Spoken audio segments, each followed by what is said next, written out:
Hello, good morning mga kalakwatsero. So today is Sunday, September 28.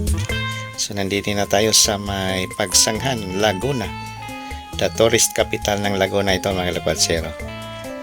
Pero ang pupuntahan natin ay doon tayo, no? Mag-update sa may Caliraya Lake at saka sa may Caliraya Skypad. Yan. Bagong pasyalan yan doon mga kalakwatsero. So sa ngayon, gala muna tayo. Wala muna tayong update ng mga mga kalsada.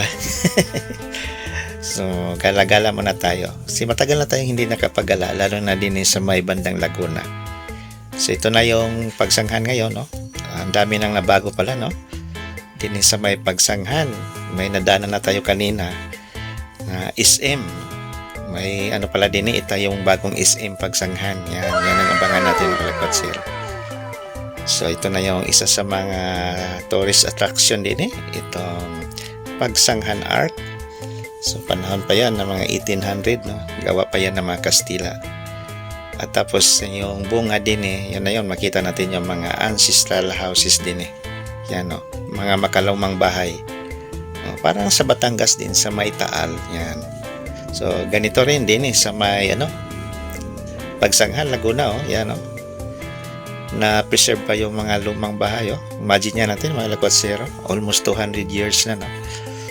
Itong mga bahay na to hanggang ngayon buhay pa din sa may Pagsanghan. So alam din natin na nandini din yung aling-taling, no? Yung sikat na kainan, no? Lalo na pag tayo ay na-order ng halo-halo din. Din yan sa Pagsanghan. Pinakaunang halo-halo yung aling-taling. Yan. Isa tong Pagsanghan as a third class municipality, no? 4th district ng Laguna. Yan. So napakalumang bayan na ito, no? Panahon pa ito ng mga Kastila. Na found dito noong 1668. Yun. Hindi na, naalala pa natin, no? 1668 ito mga kalakwatsero. Sa sobrang tagal na itong bayan na to, yan, no?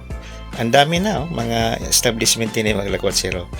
So yung mga ancestral house kino-convert, no, into like Mercury Drug, grocery stores, pero hindi pa rin nabago yung mga itsura. Ganon pa rin, no? So ayan, no? Tanaw natin din. May Jollibee na nga pala din, no? Hindi ko napansin dati. Kasi doon sa unahan, nadaanan natin din yung McDonald's. Yan, no? Sunod-sunod na pala din. May 7-Eleven, Mang Inasal, at Jollibee. Grabe, no? Ang Pagsanghan. So, kilala din to sa, itong Pagsanghan sa kanilang Pagsanghan Falls. Yan yung isa sa mga dinadayo ng mga turista din yung mga kalakwatsero. So, ito na yung simbahan. Yan, no? Our Lady of Guadalupe. Yan, din yan sa may Pagsanghan din. So, left turn pala tayo kasi mapunta tayo ng Lumban, no? Caliraya. So, ayan, no? Ito na yung Welcome Lumban. So, yung Caliraya, sakop din yan ng Lumban, mga kalakwatsero.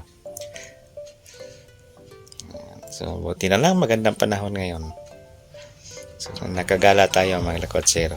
Para may update ko naman kayo, no? Kasi na halos yung mga vlog natin ay nakapokus lang lahat sa Batangas. So, maiba naman tayo ngayon.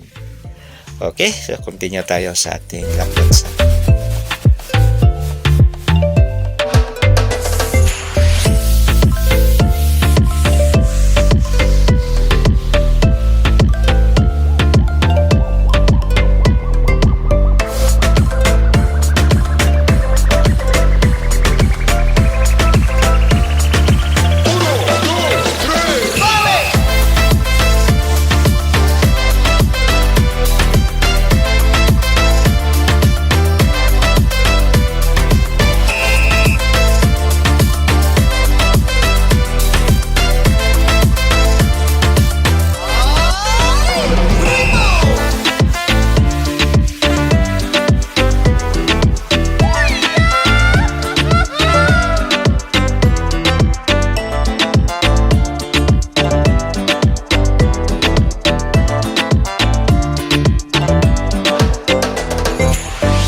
Yan mga kalakwatsero, nadaanan natin yung town proper ng Lumban. So, ilang meters na lang. Ito na yung papuntang Caliraya Lake sa may right side. Yan, oh. Ang left side, yan yung papuntang Siniloan o Mabitak, Rizal. Pililya, Rizal. Ayan din tayo. So ang kaibahan, medyo matarik lang din eh. Lalo na kung baguhan kayo, medyo matarik talaga ang kalsada. Pero maganda mga kalakwatsero. Pero mas matarik yung sa Sungay, sa may Tagaytay. Grabe yun. Pero hindi natin ramdam. Dahil paikot-ikot lang tayo. Ang daming curves na madaanan natin. Medyo naulan ng konti din eh. Oh. Hindi tayo naabutan ng ulan. So ngayon ang ganda ng view din mga kalakwatsero. Overlooking na tayo sa Laguna Lake. At may taas itong almost 1,200 feet from sea level ang Caliraya. Medyo mataas-taas din Then madaanan din natin yung bagong pasyalan din yung Caliraya Skypad. Yan, dinadayo na rin yan ngayon. Kasi parang Malatagaytay din ang dating overlooking sa buong Laguna habang tayo ay nagkakape. Mahilig tayo sa kape. So yan pala mga kalakwatsero, thank you very much sa lahat ating mga subscribers at sa ating mga viewers. So thank you for watching our videos. So ito lang ma-update ko kayo kahit saan, Batangas man o Malaguna. Yan. Okay, so continue tayo sa ating lakwatsa.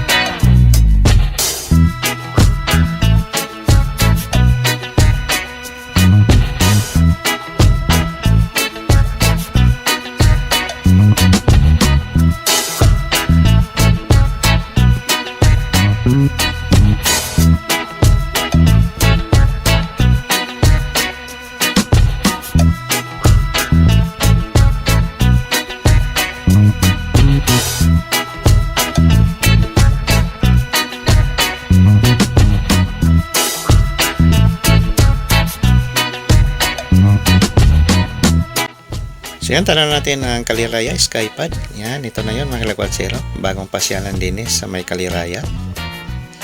Yan, Wow, overlooking siya, sa Laguna Lake. So parang Tagaytay din ang dating. So mamaya balikan natin yan mga kalakwatsero. Mag-real video tayo. So sa ngayon, diretso muna tayo. Doon muna tayo sa may Caliraya Lake. Pakita ko sa inyo gaano kaganda din doon, Kasi yung una nating mga vlog, wala tayong dalang drone, Wala pa tayong drone nung time na yon. So ngayon balikan natin. So din pala is ongoing construction, Para maiwasan yung mga landslide. Para naalala tuloy natin yung flood control. Ay, naku po. So sa unahan mga kalakwatsero, meron din bagong din ito. Caliraya Adventure Park. Yan, may mga rides dyan sa loob mga kalakwatsero. Yung kagaya doon sa may Taal Volcano. Hindi, Taal may yun. Yan, yung parang may mga motor. 4 ang gulong. Yun. So, kaso lang hindi pa tayo nakapasok doon. Next na lang. Pag mayroon tayong pambayad. Kasi medyo may kamahalan ng konti doon mga kalakwatsero. Okay, so ito na yung Caliraya.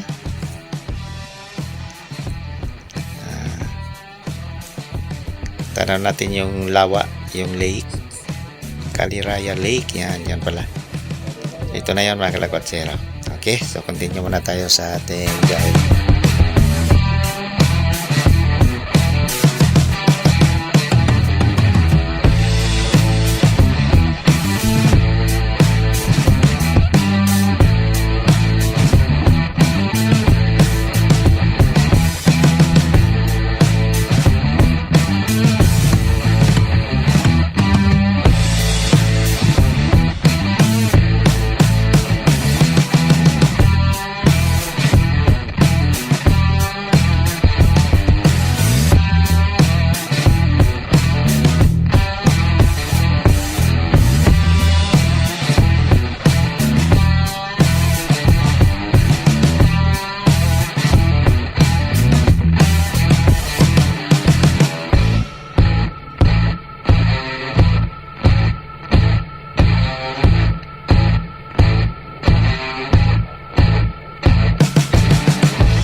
Ayan mga katsera, ito na yung Caliraya Lake.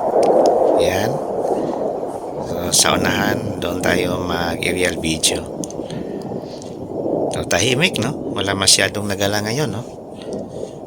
Hindi kagaya dati na ang daming mga riders din eh. Okay.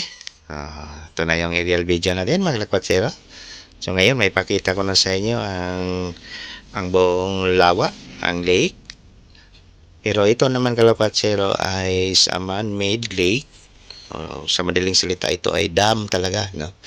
Ginawa no, I think 1939, sa panahon pa ng mga Amerikano.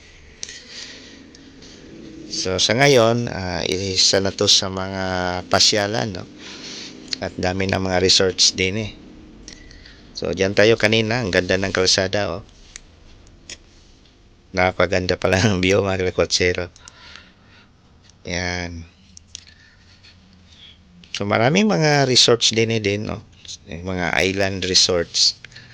So patok siya sa mga tawag vacation homes. Yan. Water sports.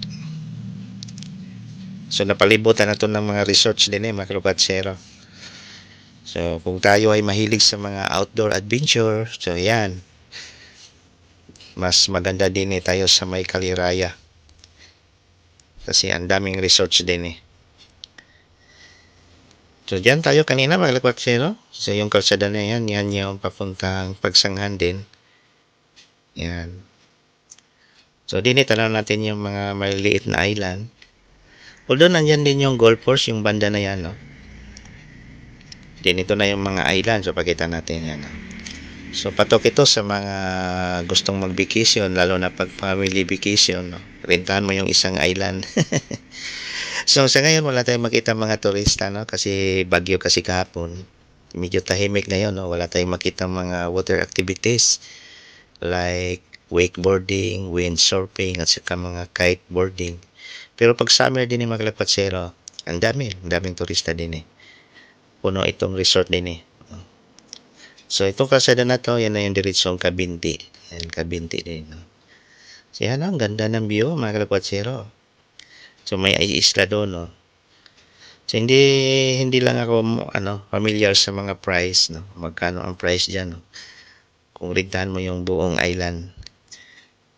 So itong nakita natin din ni mga kawatsero, ito yung parang sukatan ng tubig. Kasi sa totoo lang, ito ay dam.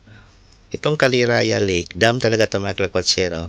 Ito yung tinatawag na water reservoir, no, para sa generator ng hydroelectric power ng Napocor. Dito kasi kumukuha ng power ang southern part ng Luzon mga kawatsero. Itong area na to. So sa ngayon, Napocor talagang nagmumanage din eh, no. Then ito ay may lalim na 100 feet o 30 meters. At meron itong taas na 950 feet from Laguna Lake. Yan. Medyo mataas talaga itong area na itong Caliraya, no. Dam to mga kawatsero. So gawa to ng mga Amerikano noong unang panahon. Yan. So, ganda ng view. Okay, so dito na lang mga kapatsero. Balik na tayo. Doon na naman tayo sa may Caliraya Skypad. Mag-update.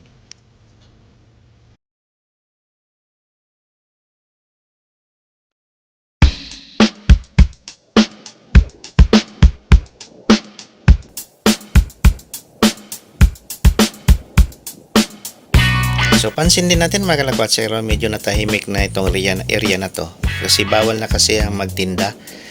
Dati kasi maraming nagtitinda din eh, no? May snacks, may coffee pa nga din eh. Yung mga food cart, ngayon pinagbawalan na. Siguro, nabasa natin doon, yung mga basura kasi. Kahit saan-saan lang tinatapon. So yan ang resulta, oh. May mga harang na, oh. Dati yan, walang harang din eh. Sa may lip side natin mga kalapatsero. Kasi private property ito. So, bawal talaga, no? Siguro hindi nagustuhan ng Napocor na daming kalat, daming basura. Yan. Then, may napansin din tayo na may mga kainan na rin nagsara. Parang bawal na nga siguro. So, ayan. So dala na lang tayo ng pagkain kung gusto nating bumalik din no? Kasi wala na tayong mabilhan. Okay, continue na tayo sa ating lakwatsa.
So sa ngayon mga lakwatsero, andini na tayo sa may Kaliraya Skypad.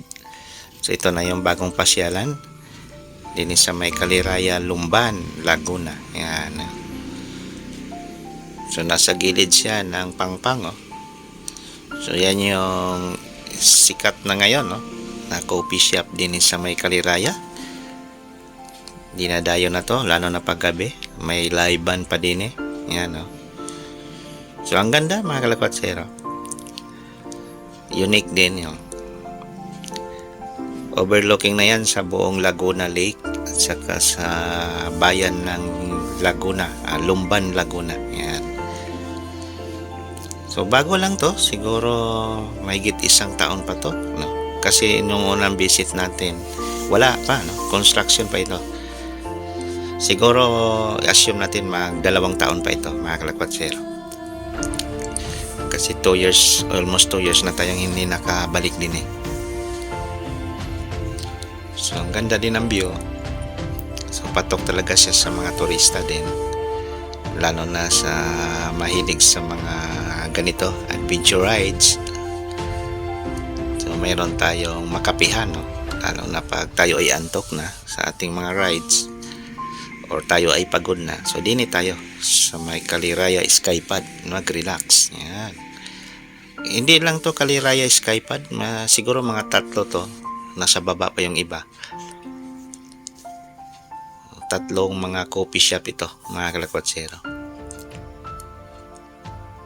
Yan. So halatang bago pa talaga ito, no? Bagong tapos pa itong Kaliraya Skypad. So yan yun, no? Harap. So tanaw na natin ang Laguna de Bay. Yan.